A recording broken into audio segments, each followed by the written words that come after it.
You've got into mountain biking and that's rad. You've got the basics. You've got a bike, you've got your helmet, and you've got the shoes. It's a great starting point.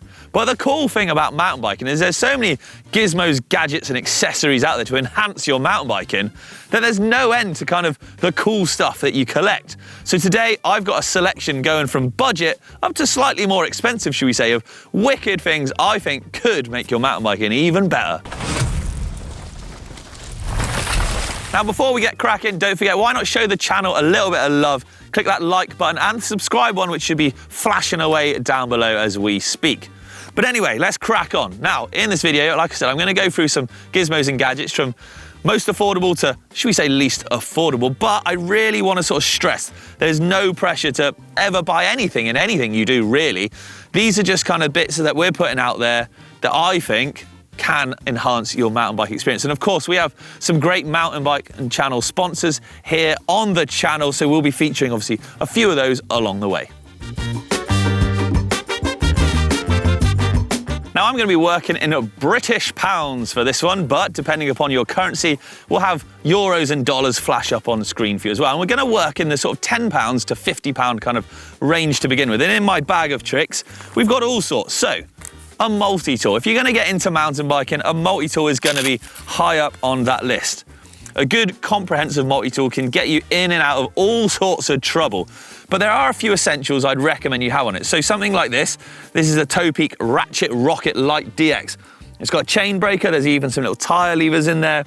We've got all the sort of standard size Allen keys that you're going to need, from 2 right the way through to 8, plus a T25. With that, you can get yourself fixed in most circumstances, I say, and it comes obviously in a cool pouch. There are obviously lots of different versions of multi-tools. You can get obviously the ones which all fold in on themselves. Things can start from about £10 and move right the way through the price range. Really good for getting out of trouble. Another good thing, which will get you out of trouble, is being able to fix punctures, right? So you got your tubeless tyres, you're out in the wilderness, you're up here at the Mendip, so you're going, oh, it's bloody lovely, but disaster. You've got a flat tubeless tyre. What do? You plug the hole, of course. So we use PTs, and this is their whole shot tubeless plugger device, and it's essentially a way of carrying both that sort of spear to plug the tyre and the actual bits of bacon strip, the bits of rubber, if you like, which plug the tyre as well. All folds up into a nice sort of neat little capsule type thing, sort of along with something like that. Along with something like that, you could keep it tucked away in your pocket or your backpack nice and neatly. But what if you don't carry a backpack? We'll get onto that in a bit, don't you worry. Gear straps are another great affordable way. I mean, actually, I think something like this is less than a tenner. It's about £5. And it's just a Velcro strap with a rubber on one side. There are far fancier versions. This is a fairly basic but perfectly functional one. Round the frame, round whatever, tighten it up, and that will hold everything nice and securely in place. Really good way of actually being able to carry and free up your pockets, but carry gizmos and tubes, whatever, even food on your bike in a nice, convenient manner. And on the puncture theme, a pump. Yep, the Topeak Race Rocket here is what I sort of go-to choice. It does both types of valves, Presta and Schrader. Frame mount, it's, you know, something like that. Again, various different price ranges. There are far more expensive versions of these pumps, ones that can actually do shocks and tires as well. They've got digital pressure gauges. But for most people, a fairly basic one like this is going to do exactly what you need it to do. Another essential, I think, for mountain biking, and you're going to notice it if you get pretty serious and you start heading out in the winter, is a mud guard. Now, a mud guard is going to do wonders for keeping your vision as clear as possibly can be, but mud and crap just spraying all over you. And if you want to go the whole hog, you could have a big front mud guard, a big rear mud guard, you know, for maximum spray protection, should we call it. Now, mud guards, much like our GMBN ones that we have in the shop, can start from as little as $9.99. But I think actually we've got a sale. I think they're $7.49. I don't know who thought up $49, but that's how much they are. For a fairly basic plastic, one that sort of just wraps around the inside of the arch of your fork and just protects you from sort of the spray there. However, if you're a fancy pants and you've got a bit more cash, you can get these RRP ones. You can see that we tend to use on the channel here and there, and they're more of a moto style, and they wrap much more around the front. They bolt on to the direct mount of the back of the braces on the forks. On certain forks, they're a lot sturdier, they offer a lot more protection, and they do a lot better number of keeping the mud out, but they are 3-4 times the price. So it depends how much you want to spend. We're going to move up in price bracket now. We've got our sort of sub £50 cool gizmos here, but what if we're looking at sort of the 50 to 150 kind of bracket? Well, this is a much broader price range, and there's a lot for sale and a lot on offer in this kind of range as well. So, you know, you're into mountain biking, you've decided, I like this is for me. Mountain bike clothing is well worth thinking about, mountain bike specific clothing. Now, don't get me wrong, you can ride in whatever you want, and I would encourage you to do that if it means you get out riding, 100%. But when you start getting out in the elements, be it beautiful sunshine like we have today, maybe you're out in the cold, the wet, the wind, who knows what, certain sort of materials and design features will start creeping their way in. Things like our GMBN race pants here. Now, these are $119.99 over on the GMBN shop, of course. But you know what? They're designed specifically for riding. So they've got a sort of DW water repellent coating to them. They've got sort of perforated holes. They're flexible. They're breathable. You know, they're designed to be ridden in for a long time.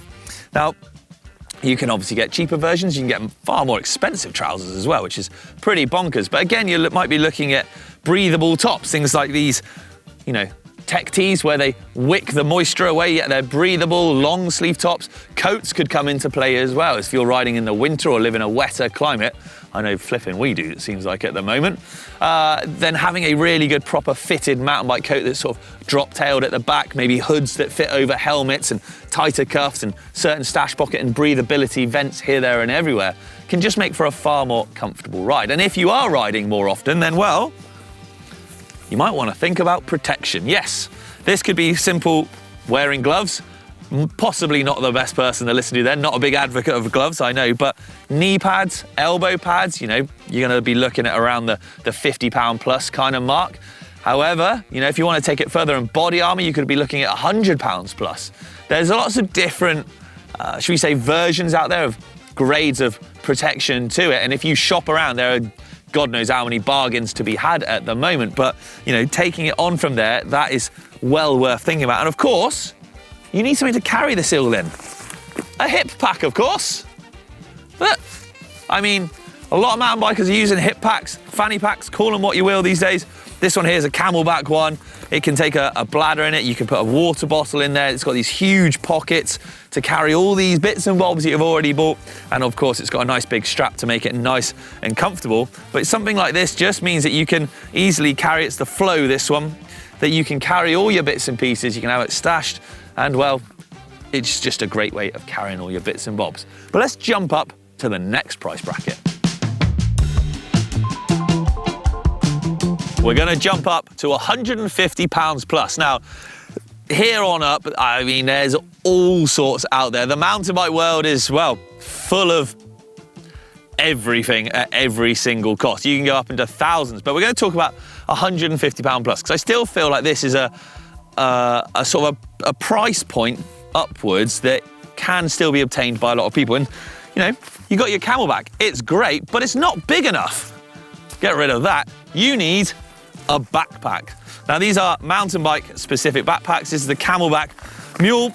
It's waterproof. It's actually the Mule Evo. So it's got a waterproof zip, a waterproof cover to it, various different pockets and various ways of carrying everything. So, say you're on your long ride.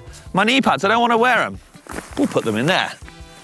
My Petey's puncture plug, yep, that can go in there. I'll need it later. My multi-tool, my strap, my pump, everything can live in there, along with, I think, 1.5 litres to 3 litres of water.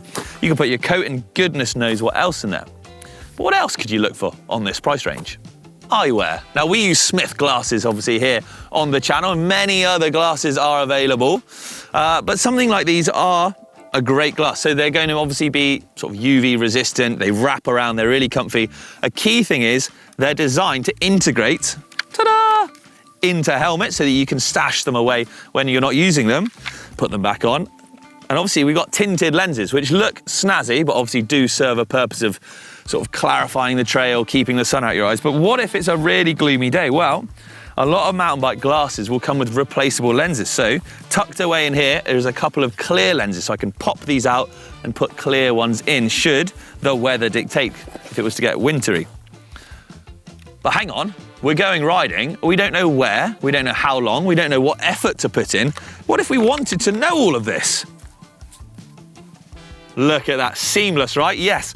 Bike computers, onboard data, great way of recording and analysing what you're doing both before, during and after. And these little gizmos, or these big gizmos, can vary in price from £150 for this Garmin Edge 130 all the way to this monster. This is the Garmin Edge 1040 Solar.